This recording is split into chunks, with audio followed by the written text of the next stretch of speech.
In 2020, Simon Cowell suffered a life-threatening fall from an electric bike, leaving his spine shattered and his future uncertain. The doctors said he was lucky to be alive. 2 years later, Simon faced a similar accident, but the physical pain wasn't the only thing that affected him. Behind the scenes, he had lived through a much more brutal journey, one that no camera ever captured. Known as the ruthless judge on shows like American Idol, The X Factor, and Got Talent, Simon's early years were far from glamorous. He was born in a wealthy family, but love and affection were scarce. His mother, a glamorous socialite, couldn't offer the warmth Simon craved. His father, a stern man with high expectations, never expressed pride in his son. Simon was emotionally starved, and these early experiences would shape the man he would become.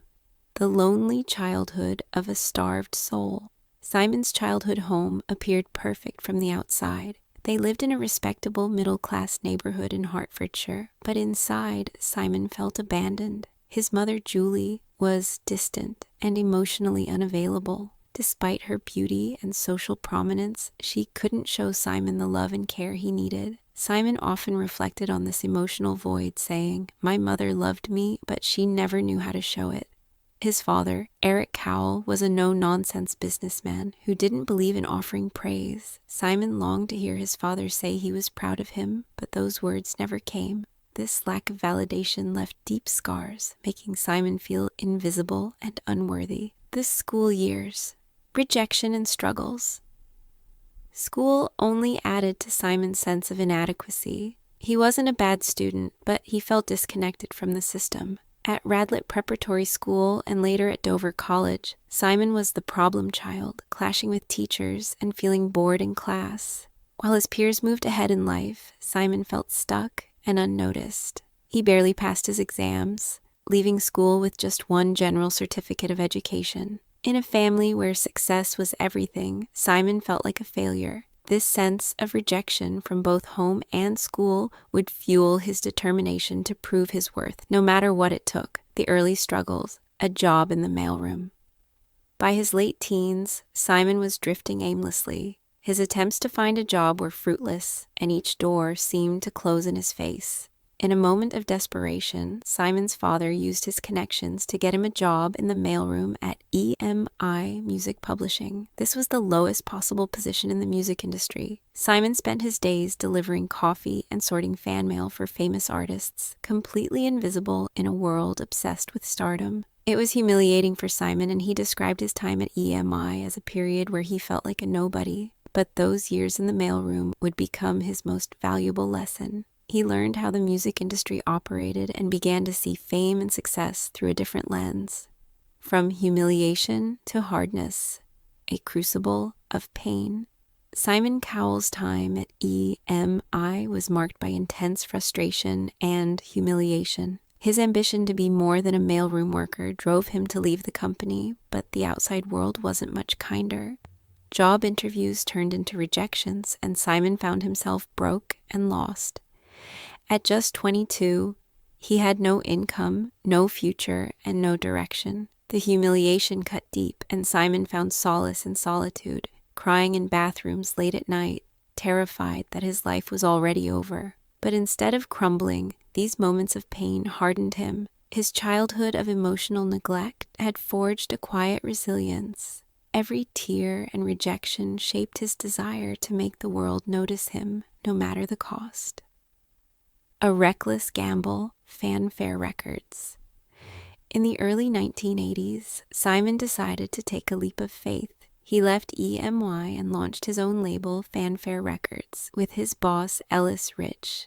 The label had early success with pop hits like So Macho by Sunita, which put Simon on the map. For the first time, he tasted the sweet success he had longed for. He was no longer invisible. Simon threw himself into the world of parties, flashy clothes, and the high life, but the success was short-lived. By the late 1980s, the novelty pop music trend faded and Fanfare's profits dried up. Simon watched as the empire he built collapsed under the weight of changing tastes. At just 30 years old, he faced bankruptcy and was forced to move back into his childhood home.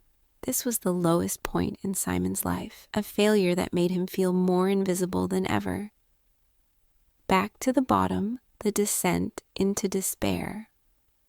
The collapse of Fanfare Records devastated Simon, both financially and emotionally. He found himself living back in his parents' house, in the same childhood bedroom where he had once cried himself to sleep. Now, at 30 years old, he wasn't just the son who had failed to make his father proud. He was the failed businessman who had lost everything. Aitani.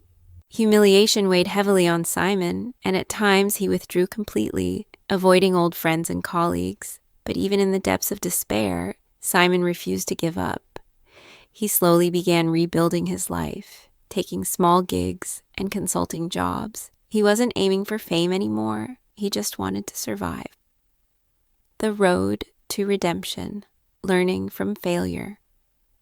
By the early 1990s, Simon had learned valuable lessons from his past failures. He realized that trying to earn respect from critics was a fool's game. What mattered most was the public, ordinary people who bought records and made artists successful. He began to focus on the masses, studying what sold rather than what critics liked. And this shift in perspective led to successes like signing Westlife, the Irish boy band that critics dismissed but became one of the best-selling acts of the 1990s.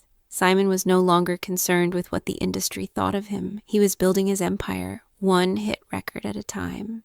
Television breakthrough, the birth of pop. Idol. Simon Cowell's rise to fame took a dramatic turn in 2001 when British television producer Simon Fuller approached him with an idea for a talent competition called Pop Idol. Simon was hesitant at first. Television was a new world for him, and he feared failure once again. But the desperation he had lived with for years pushed him to take a chance. And when the camera started rolling, Simon's brutally honest criticism struck a chord with the public. His sharp remarks and no-nonsense attitude made him a household name. Pop Idol became a massive hit, and Simon Cowell became the most talked-about personality in British television. This was the turning point in his career. He had finally found a platform that embraced his authenticity, conquering the US, Simon's global empire. Simon's success in the UK quickly caught the attention of American networks. In 2002, he made the move to American Idol, where his blunt judgments made him a household name across the globe. His transition from the music industry to television was a triumph. Simon was no longer just a music mogul, he was a global brand. He had built an empire from the ground up, using every rejection and failure as fuel. He had gone from being the invisible boy to the most powerful man in television.